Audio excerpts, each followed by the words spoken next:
Whew. Whew. Okay everyone, I'm just feeling quite out of energy today. So just give me a sec, let me rest up. Welcome back to GP Made Easy. I hope you're learning a lot. So we're going to be moving on to the haematology series now, and we'll be covering anemia today.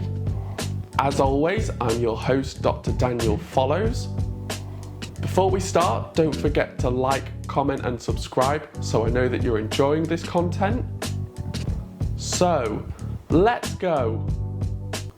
So first of all, a little bit of background information. So anemia is defined as a state within the blood where the haemoglobin levels are below a defined normal level. So up here, I've got a couple of pictures. So one is what a red blood cell looks like.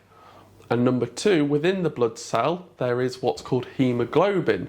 And I've got a picture of what it looks like up there as well. So the reason why haemoglobin is important is used to carry oxygen around the body, and it delivers it to our cells to help them carry out their everyday functions and, you know, just to help us live. So you're defined as anemic when your haemoglobin levels are less than 130 in men and 120 in women. So risk factors for anemia include age, being female gender, if you're pregnant or lactating, certain ethnicities are at more risk, and if you have chronic health conditions like chronic kidney disease, rheumatoid arthritis, chronic heart failure, and many more. So before we move on to what causes anemia, first of all you need to understand how red blood cells are made. So again, I've got a diagram up here, shows the life cycle of a red blood cell. So red blood cells are made in the bone marrow. So first thing, you need the materials to make a blood cell, and these are generally amino acids, iron, B12 and folate. So once your body has the ingredients, the stem cell will then differentiate into what's called a myeloid cell, which will then become a red blood cell.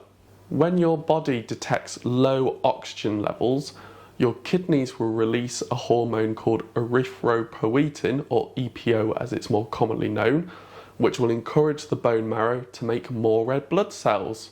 So now we move on to the causes. So causes of low iron include poor diet, pregnancy, gastrointestinal diseases such as inflammatory bowel disease or colitis, chronic medical conditions such as chronic kidney disease, heart failure, chronic or acute inflammation, certain medications such as proton pump inhibitors and antacids, certain genetic conditions affecting the red blood cells like thalassemia or cancer. Things that can cause low folate again include poor diet, alcohol, inflammatory bowel disease or colitis, if you're pregnant or breastfeeding, and certain medications such as proton pump inhibitors, anticonvulsants, antibiotics, diuretics and metformin.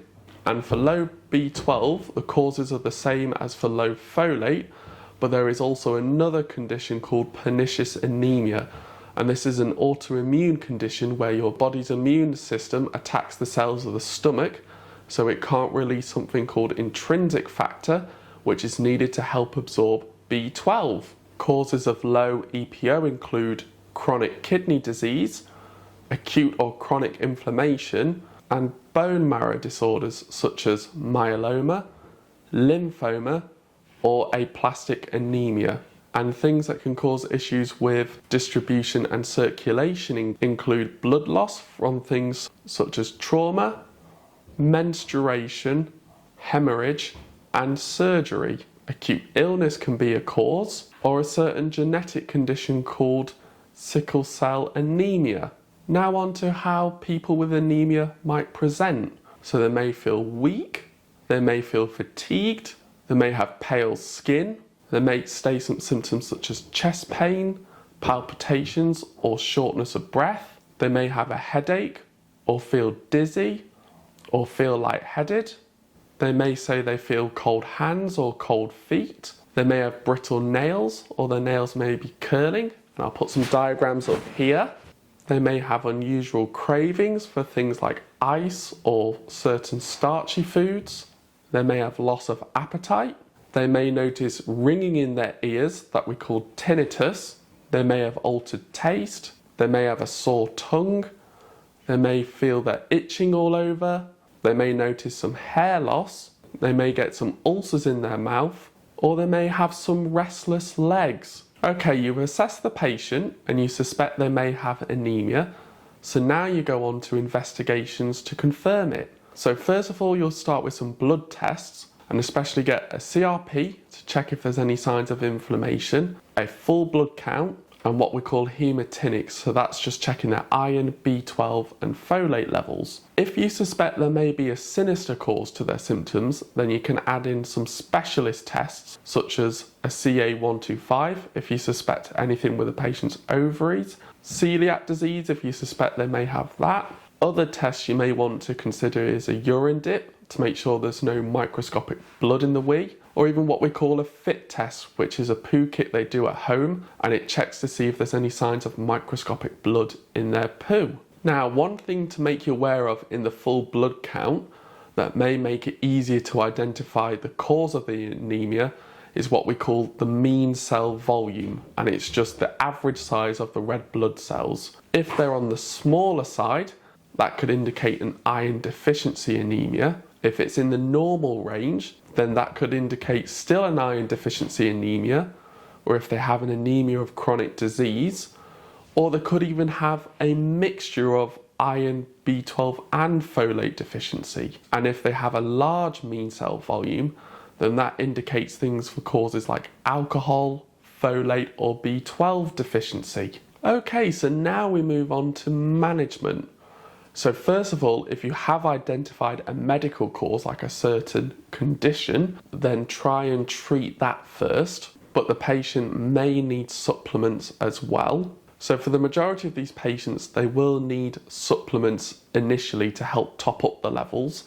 But things I also like to discuss with patients is other ways that they can help maintain those levels, either by diet, or I recommend them to get a multivitamin that you can get from any pharmacy or supermarket to take on a daily basis. And I'll put the common one that I tend to use up here. So foods rich in iron include red meats, poultry, fish, milk, eggs, nuts and seeds, and wholemeal bread. Foods rich in folate include spinach, asparagus, peas, chickpeas and brown rice. And foods rich in vitamin B12 include meat, milk and milk products, eggs and fish. So when prescribing oral iron, B12 or folate supplements, we tend to give patients it for 3 months, and then if you feel the need to, you can check the levels again then to see if they need further supplements. One thing to make you aware about of vitamin B12 is that if the level is below a certain value, then the patient will need lifelong B12 injections to keep their levels up. Now please check your local guidelines, as in every different area the cutoff level varies and the actual units they use to measure B12 varies. Well, that's it for today's video.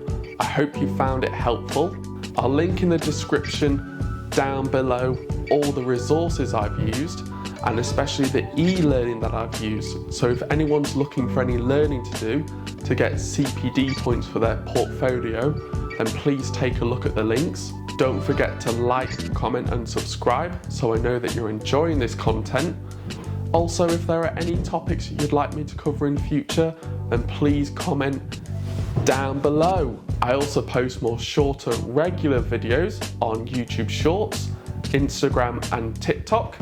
It's just up in this corner and it's the same name, it's GP Made Easy. I also have an email address if you'd like to get in contact with me, and it is just up here. Well, I hope you guys have an amazing week and I will see you in the next video.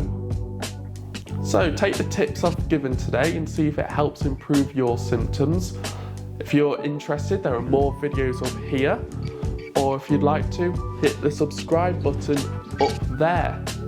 And today's Bible verse is from Ephesians 2, verse 8.